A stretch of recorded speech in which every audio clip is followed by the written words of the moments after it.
శ్రీమాత్రే నమః. అందరికీ నమస్కారం అండి. ఈ వీడియోలో 2026 సంవత్సరంలో జ్యేష్ఠ మాసంలో అమావాస్య ఎప్పుడు వచ్చింది, అమావాస్య తిథి యొక్క వివరాలు, ఈ అమావాస్య యొక్క విశిష్టత ఏమిటి అనే పూర్తి సమాచారం వీడియో ద్వారా తెలుసుకుందాం. అందుకని వీడియోని ఎక్కడా కూడా స్కిప్ చేయకుండా చివరి వరకు చూడండి. హిందూ పంచాంగం ప్రకారం ప్రతి మాసంలో వచ్చే అమావాస్య తిథికి చాలా విశేషత అయితే ఉంటుందండి. అలాగే అమావాస్య తిథికి చాలా శక్తి కూడా ఉంటుంది.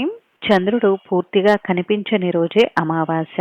ఈ అమావాస్య తిథి పితృదేవతలను స్మరించడానికి, పితృతర్పణాలు చేయడానికి, దాన ధర్మాలు నిర్వహించడానికి అత్యంత శ్రేష్టమైన తిథిగా భావించబడుతుంది. సూర్యచంద్రులు ఒకే రాశిలో సంచరించే తిథే అమావాస్య తిథి. ఈ అమావాస్య తిథి రోజున పితృదేవతలు భూమిపైకి వస్తారని, తమ సంతానం నుంచి స్మరణ, తర్పణం ఆశిస్తారని ఒక విశ్వాసం ఉంది.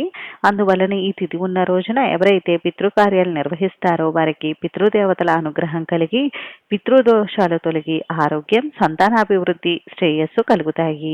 మరి ఇంతటి శక్తి విశేషాలు కలిగినటువంటి ఈ అమావాస్య తిథి ఈ జ్యేష్ఠ మాసంలో ఎప్పుడు వస్తుంది అనేది ఇప్పుడు తెలుసుకుందాం. స్వస్తి శ్రీ చాంద్రమాన శ్రీ పరాభవ నామ సంవత్సరం ఉత్తరాయణం జ్యేష్ఠ మాసం బహుళపక్షం అమావాస్య తిథి ప్రారంభం 2026 జూలై 13 సోమవారం రాత్రి 6:33 ప్రారంభమయ్యి 2026 జూలై 14 మంగళవారం సాయంత్రం 4:08 వరకు అమావాస్య తిథి ఉంటుందండి. కాబట్టి సూర్యోదయ సమయానికి ఏ తిథి అయితే ఉంటుందో ఆ రోజంతా కూడా మనం ఆ తిథిగా పరిగణిస్తాం. కాబట్టి 2026 సంవత్సరంలో జ్యేష్ఠ అమావాస్య 2026 జూలై 14 మంగళవారం వచ్చిందండి. అయితే రాత్రి అమావాస్య పూజలు నిర్వహించుకునేవారు జూలై 13 సోమవారం రోజు మీరు అమావాస్య పూజ కార్యక్రమాలు అయితే నిర్వహించుకోవచ్చు.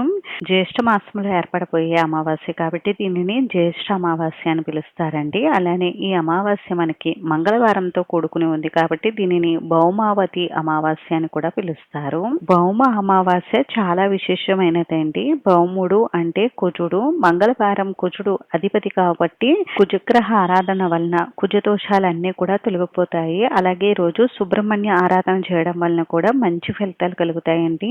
ఎవరికైతే జాతకంలో కుజగ్రహ దోషం ఉన్నా, ఇంకా సంతాన సమస్యలు ఉన్నా, ఆర్థిక ఇబ్బందులు, కష్టాలు ఉన్నా, ఇంకా వివాహ జీవితంలో ఏవైనా సమస్యలు ఉన్నా, అంటే భార్య భర్తలు ఇద్దరికి తరచుగా గొడవలు అవుతూ ఉన్నా, ఇటువంటి సమస్యలతో బాధపడేవారు ఈ రోజు తప్పకుండా కుజగ్రహ ఆరాధన అలానే సుబ్రహ్మణ్య ఆరాధన చేస్తే ఈ సమస్యలన్నీ కూడా పరిష్కారం అవుతాయి. ఈ రోజు మీ ఇంటికి దగ్గరలో ఉన్న నవగ్రహ దేవాలయానికి వెళ్ళి నవగ్రహాలకి 9 కానీ 18 కానీ 27 ప్రదక్షిణలు కానీ చేస్తే మంచిది.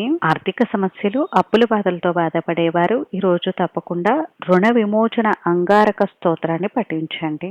ఈ ఆరాధనతో పాటుగా మనకి ఈ రోజు అమావాస్య తిథి ఉన్నందువలన ఈ రోజు తప్పకుండా పితృదేవతలను స్మరించడం, పితృదేవతలకు తర్పణాలు వదలడం, దాన ధర్మాలు నిర్వహించడం, అన్నదానం లాంటివి, వస్త్రదానం లాంటివి చేస్తే చాలా మంచిదండి. అలానే ఈ రోజు కొన్ని ప్రాంతాలలో వట సావిత్రి వ్రతాన్ని కూడా ఆచరిస్తూ ఉంటారండి.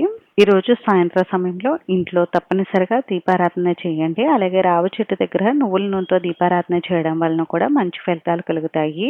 అలానే ఈ రోజు సాయంత్రం సమయంలో పరమేశ్వరుడికి శివాభిషేకం నిర్వహించడం వలన కూడా మంచిదండి.